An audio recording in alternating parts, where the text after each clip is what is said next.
What's up everybody, how's it going? 218 here with an early impressions, early review video on Division 2. Is it something you should buy or not? Well, I hope this video helps with that Division decision, and let's start off by talking about gameplay. Well, the core gameplay feels great. A lot like Division 1 with improvements, of course. It feels solid. I was a big fan of Division 1, so I put a lot of time in it. One thing I did love the most was the cover system. The way you could move in and out of cover, and if you didn't use it, you just died. It was great, and it's still a big part here.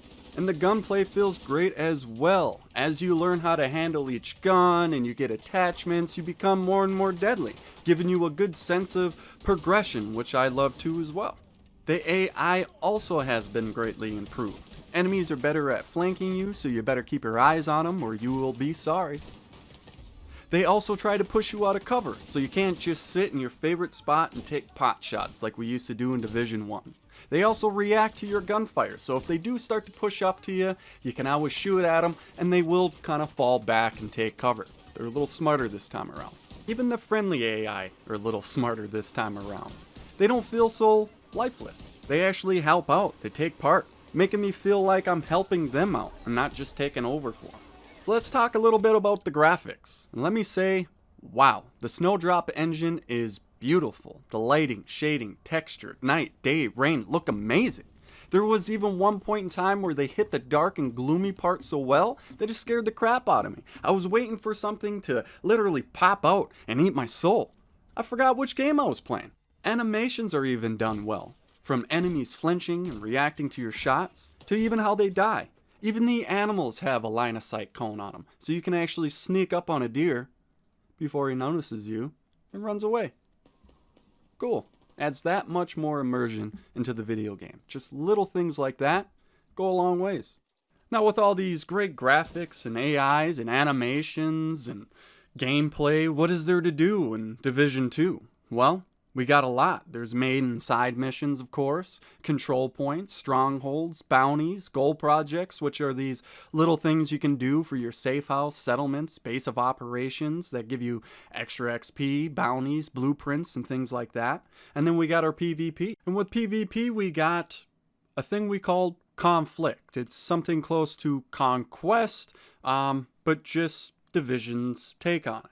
We also have Dark Zones, which real quick I would love to touch base on it because it's my favorite part. Only because I never had the time to get the best gear and not get ran over every time I went to the Dark Zone. So with them normalizing the Dark Zones, yes, meaning that there is more than one, in fact there is 3, the normalized Dark Zones are going to be normalized with guns and gear, so it doesn't really matter how high up you are or how low you are, you still have a fighting chance, which I love, and I cannot wait to dive into the Dark Zones only because of that fact. But don't worry, for all those guys out there who loved running through the Dark Zone with the best gear on and running over us poor people, you can still do it. They're going to take one and it's going to rotate, and it's going to be the non-normalized Dark Zone, giving you the opportunity to really test out your gear against other people who really like to test out their gear.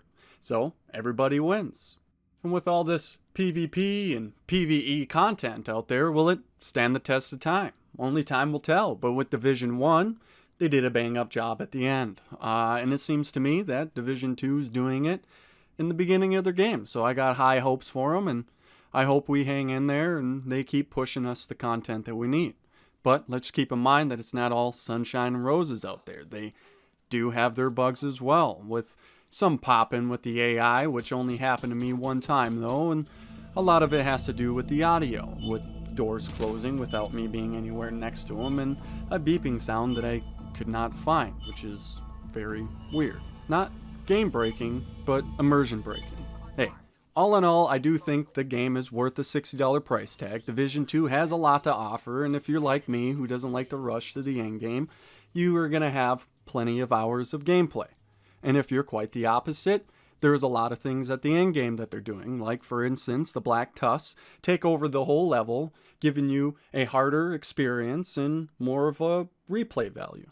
And then you also have the PvP conflicts and the Dark Zones, and from what I heard, there's going to be an 8-person raid, if you like to call it, coming up in the near future, which is going to be pretty cool. Something new that they haven't done in Division 1 that they're coming out with Division 2. Well, I hope this helped out with the Division decision. I didn't cover over everything, but there is a lot going on, and I hope this helped out. Well, I hope you guys enjoyed it, and I'll see you guys in the next one.